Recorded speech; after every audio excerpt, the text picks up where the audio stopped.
That looked pretty cool, Rajat.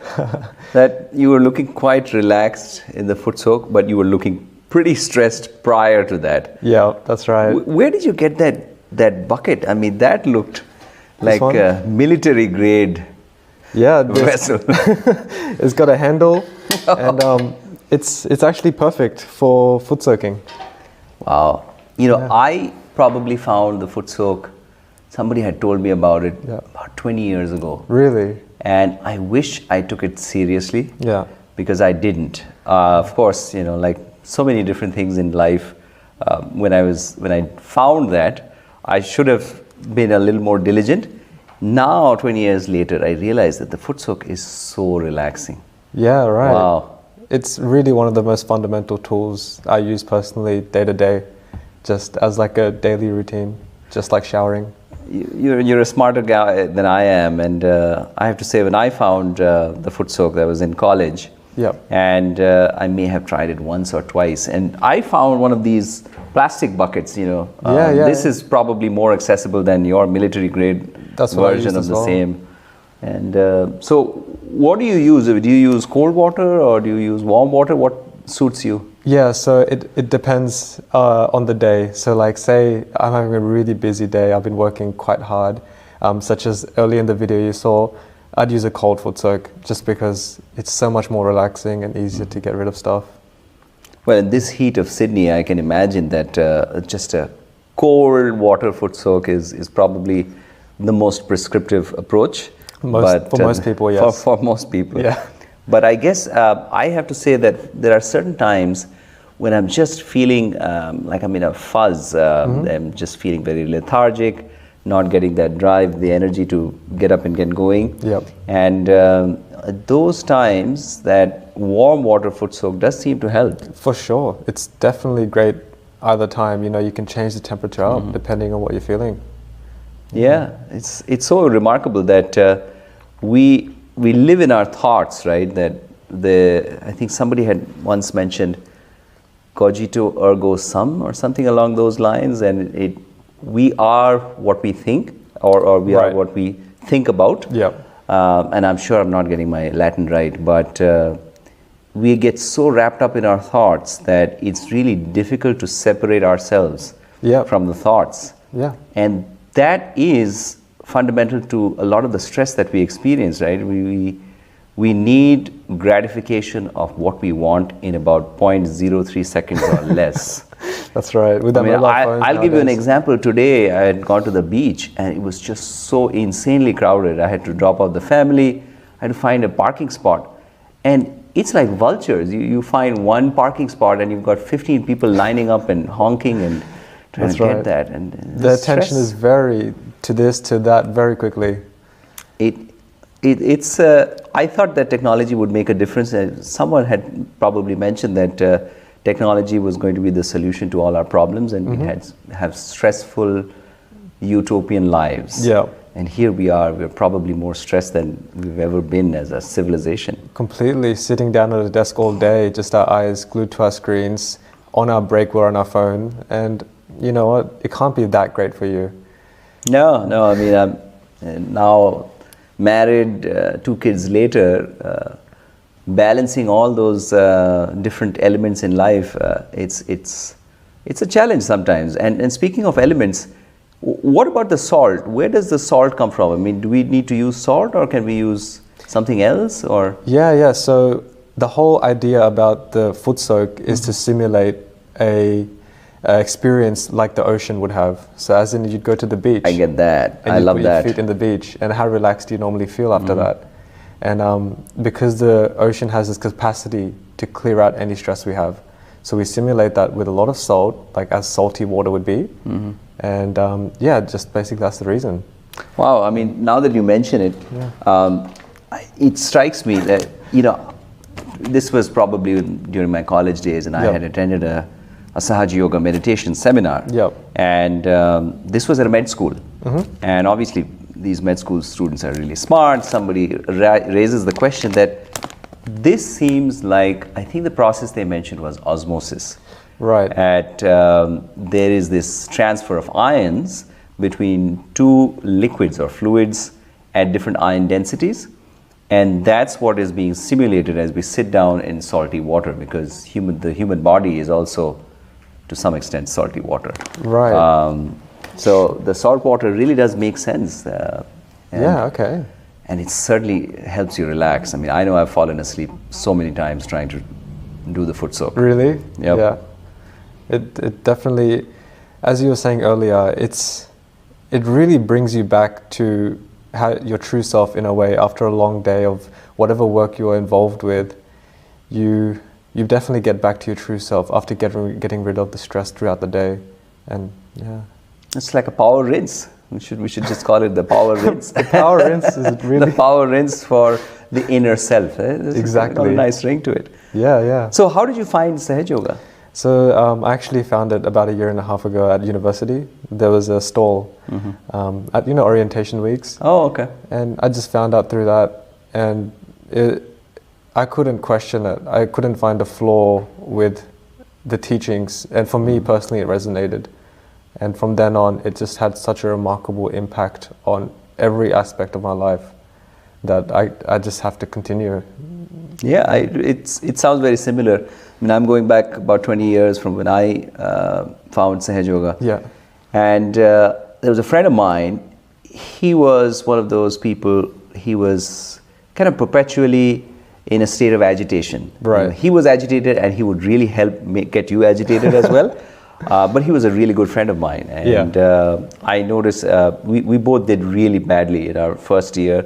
We were partying a lot and not really paying attention to our coursework. And we both flunked a few papers. He flunked a few more than I did.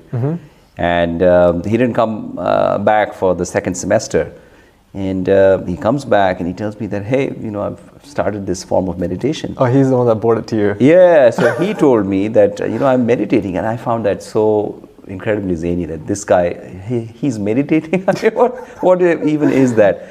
And so I did start noticing that his behavior had changed. He just seemed a little more composed, a little more at ease with himself. Yeah. And that struck me because, at that point in life, I think I was a sophomore in college. And we were kind of getting into that phase where we would start thinking about interviews for a full-time job and go through the whole adult process. And I felt that I could do much more, and I wasn't really reaching my full potential. Oh, okay. And at that time, this friend of mine, he told me that you should try this form of meditation, Sahaja Yoga. And Shri Mataji Nirmala Devi, we see in the photograph, she's the founder of Sahaja Yoga. She passed away in 2011.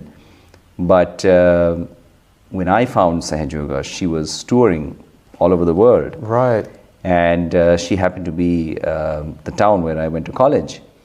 And I was just fascinated with what she had to share. She delivered some speeches at colleges. And I remember that she was really stressing the importance of us understanding our own potential.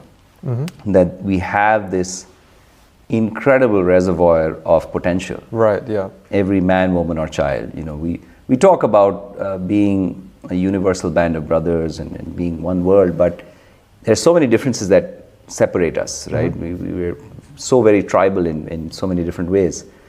But what she said was that there is this potential, the Kundalini, this inner energy that really helps us feel one with ourselves, as you mentioned, our inner selves, and really helps us realize the spiritual potential that we all have. Right.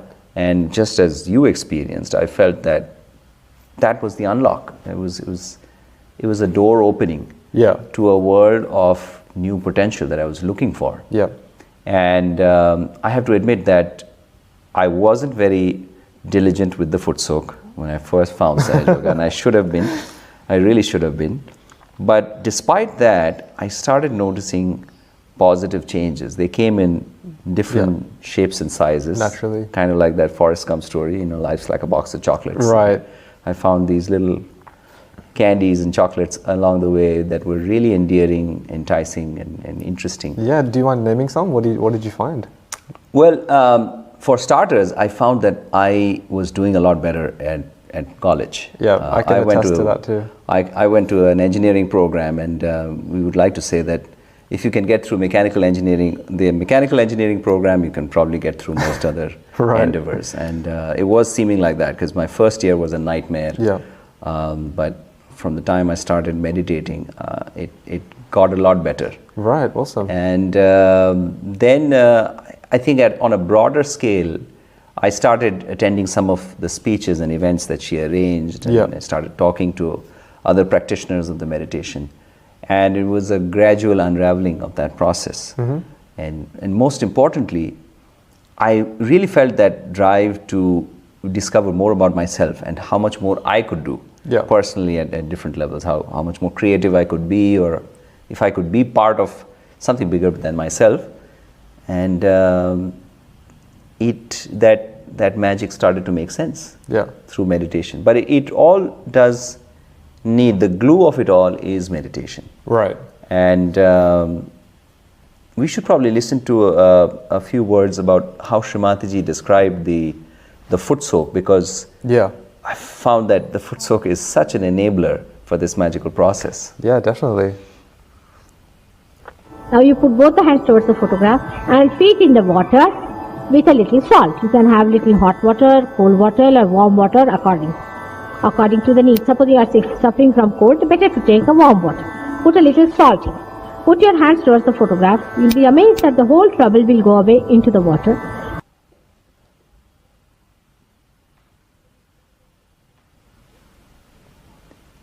So how do you feel physically after you foot soak? Do you notice any physical changes, or because I'll be honest, I've noticed sometimes that I'll physically feel that there is this osmosis happening, and there is this exchange with the water. I mean, it sounds really spooky, but I felt it and I thought I'd share it with you. But have you felt something similar? Definitely. It's a bit more subtle than what you'd normally experience in physical sensations. But say, like when we have a very busy day, it's really easy to get captured in it and to forget that we're actually stressed out.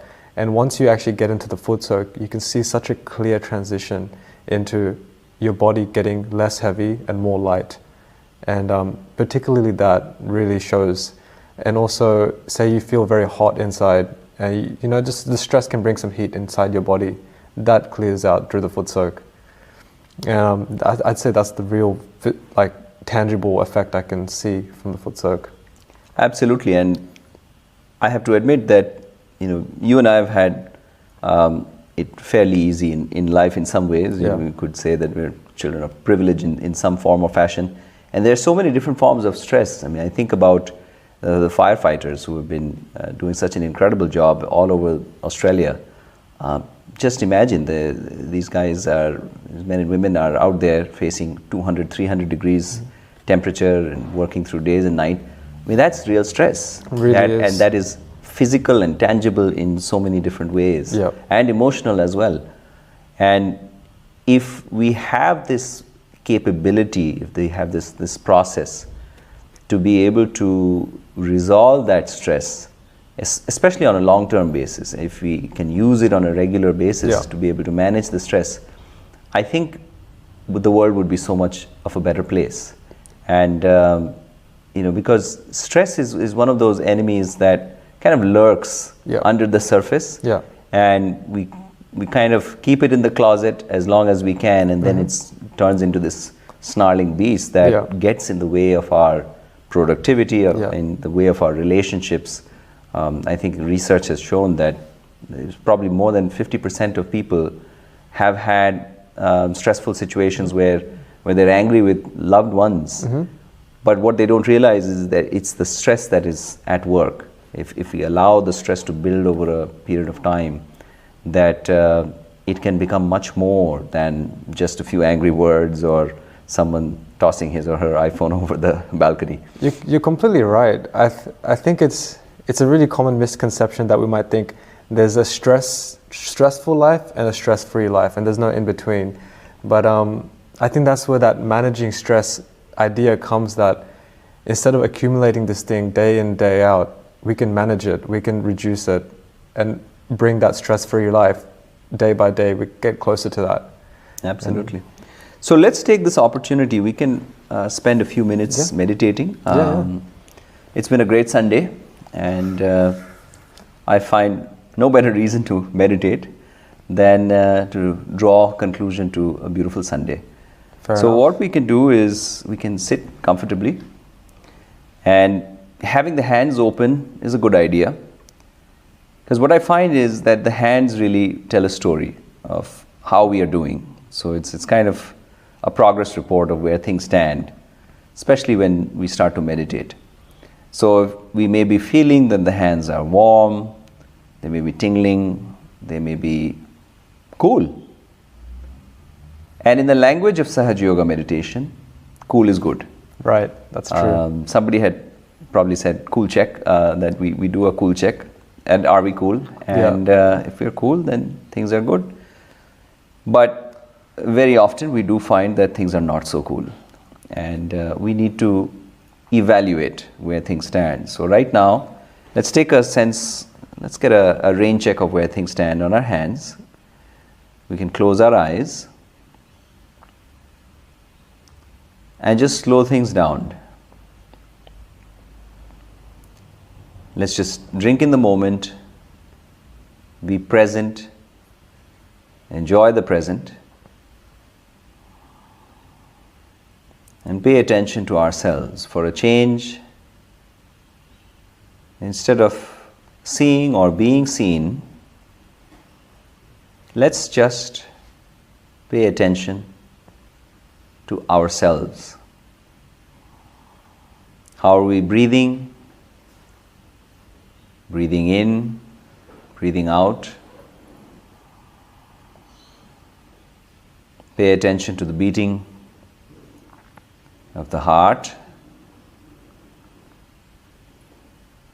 Let's take the right hand to the heart.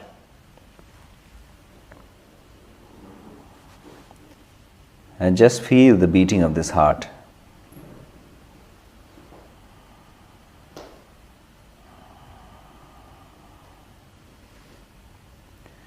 And recognize that the heart is more than just a mass of tissue, an organ, a pump that becomes this distribution engine for our remarkably complex human body. We recognize that the heart is the seat of our soul, the Atma, the spirit. The seat of the eternal within us. The seat of the spiritual self.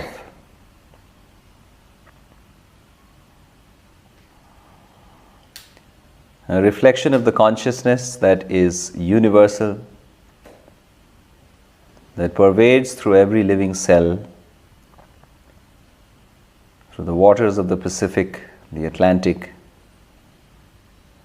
and swirls as cosmic dust.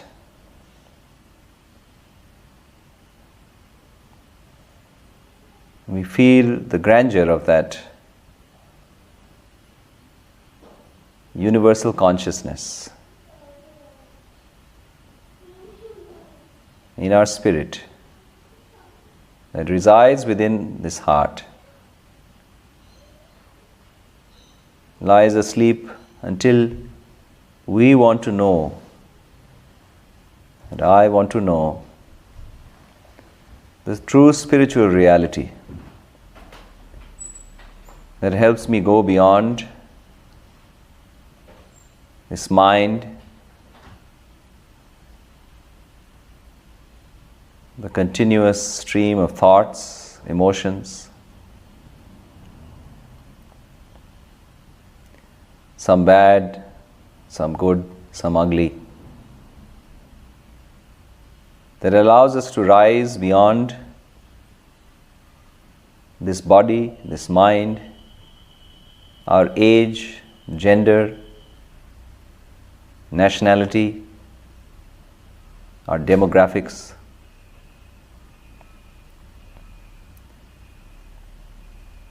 And feel one with that truly universal aspect of our being. I wish to experience my own spiritual self,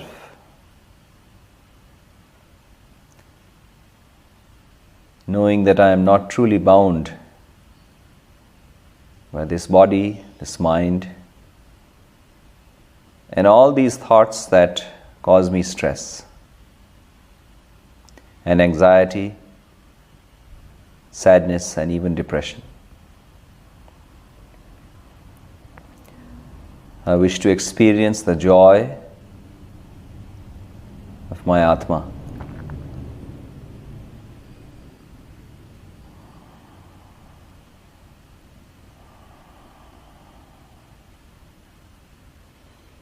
We can take the right hand to the forehead and just pressing the temples as if we were nursing a headache. Let's take this opportunity to forgive. Forgive everyone who may have hurt us, and also forgive ourselves. We are sometimes so harsh on ourselves. I forgive myself and I forgive all. Forgiveness is that powerful weapon that we can wield to rise beyond all the noise in the head.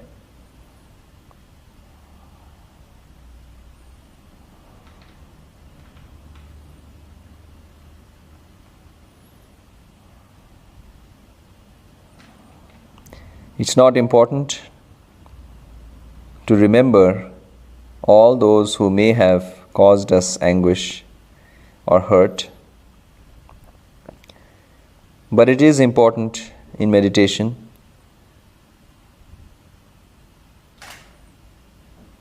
to be true to the heart and truly forgive and let go of all those memories, all the anger that we may be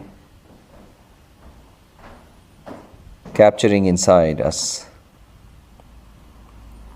It's time to let go, free ourselves of all these negative emotions. And we can take the right hand to the crown of the head and just press down on the crown of the head and massage the skin of the scalp with firm, gentle, clockwise motion.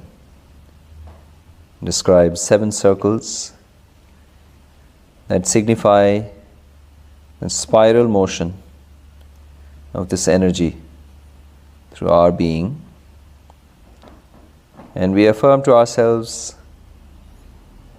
our gratitude to Shri Mataji for making this knowledge available to all of us. And it is also time for us to express that desire to experience self-realization. Our first experience with reality. As this inner spiritual energy, the Kundalini, courses through our nervous system and emerges from the crown of the head, we feel this silence growing within us, a deep sense of relaxation, and a cool flow of energy that defies gravity and flows upwards, uniting with the universal unconscious and enabling us to feel a deep, enriching silence. A silence that allows us to heal and grow and go beyond some of our most challenging thoughts and stresses and fears, and help us realize that we are resilient beyond what our thoughts would have us believe.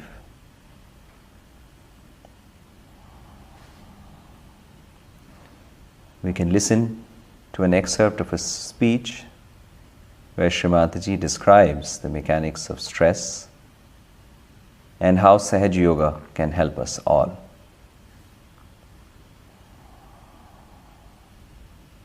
But the tradition was that one person would give realization to only one person. If I have done anything you think worth mentioning, it is that I tried to find out a way of giving collective realization, collective happiness.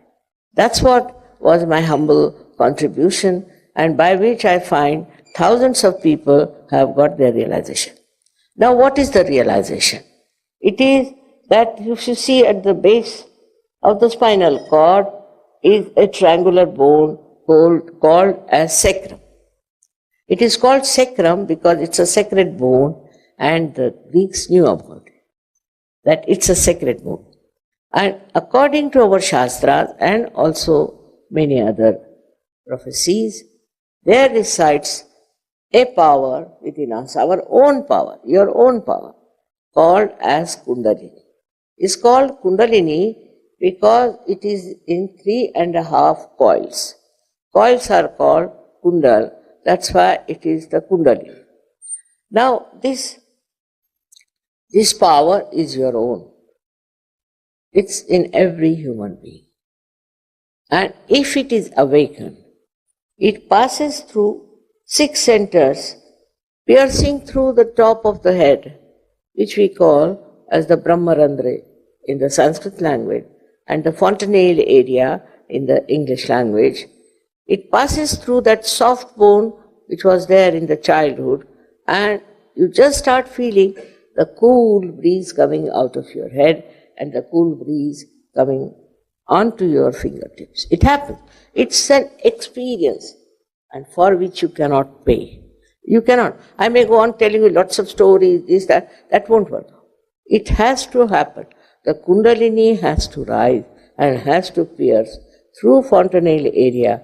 Otherwise, it's no use. It's just words, some sermon or something like that. So, this happening is very easy in this Kali Yuga. This is really remarkable because maybe because of Kali Yuga, people are fed up of the things going on and all kinds of things working out. Now what does it do? It passes through 6 centers. 6 centers, these are meant for our physical, mental and emotional being, and also for our spiritual being. So when it passes through these 6 centers, it nourishes those centers. It integrates all these centers. And ultimately it passes through this and enters into the all-pervading power of divine love. It's called as Paramachaitan. You may call it as all-pervading power of divine love or anything, but names make no difference. There is a very subtle power around us which looks after us, which guides us, which helps us, which is the torsion area. Now, by doing that, what happens? That you become knowledgeable of the absolute truth. Absolute. Whatever you know is absolute, is nothing to doubt, nothing can be challenged. For example, it starts flowing through your fingertips. Starts flowing through your fingertips, and you can feel it on your fingertips, your centers. Now these are 5, 6 and 7 centers, 5, 6 and 7 centers. I'm not going to tell you all the details now, but when you start feeling these whole sensation, Adi Shankaracharya has called it as Spand, then you feel the truth, the real truth. For example, supposing in your office you get somebody who is a cheat, very well dressed, speaks English very well, very well behaved. How will you make him out? You just have to put your hands under your table and see for yourself. Immediately you'll get some sort of a burning sensation, or you might feel some sort of a, they call needle and pins, like that. That kind of a feeling you might get. Then you will also know what centers is catching on your fingertips. This is the absolute knowledge about everything. It's not question of only knowing who is a bad or a good person, but also of diseases. Supposing you have some disease, you will feel it on your fingertips. On your fingertips you will feel it. You will know this is your disease, and if you know how to cure them, you can cure others also. Because you become one with the whole. It's a very collective personality you develop. Who is the other after all? We are all one. But only trouble is we are separated because of this ignorance. Once this works out, so many things drop out from us. This is the right side I am telling you about, but also the conditionings are very much working out in us. In our reaction, there are 2 things that work out. One is the right side, another the left side, and the left side is all the conditioning as you see them. These conditionings come to us through our childhood, through our family, through our country, through our reading, this, that, all kinds of things they come up. But also, family upbringing is very important. Because according to our Shastras, there are 6 enemies, we have got 6. Now these 6 enemies are what? So Kama, Krodha, Mada, Matsara, Lobha, Moha. Kama is what you can call sexual urge. Krodha is anger. Krishna has denounced anger. But all right-sided people are hot-tempered. They don't want to be, but they are. And when they lose their temper, then they feel bad also. Not that they want to lose it, but they just lose it. Now, this one drops out. The temper goes out completely because you develop that witness state, Sakshi Swarupada. With that witness state, you just see everything. You don't lose temper. You just see it. That is one thing drops out very well. Mother is false pride. That we have. I know IAS officers and their wives. They have that false pride. Not everyone, but some of them do they have. I have very funny experiences of that. Okay, so that was a pretty insightful talk by Shri Mataji and a very nice meditation just then we had. And if anyone needs more information about this stream, we can visit www.freemeditation.com.au, and there's quite a lot of information about Sahaja What's Yoga. that website again? freemeditation.com. Okay. Yeah, .com.au. And there's a lot of extra information that's perfect for someone just starting out in Sahaja Yoga, trying this meditation. Awesome. Yeah. Been a pleasure. Yeah, it's been a pleasure. Thank you. All right, thank you.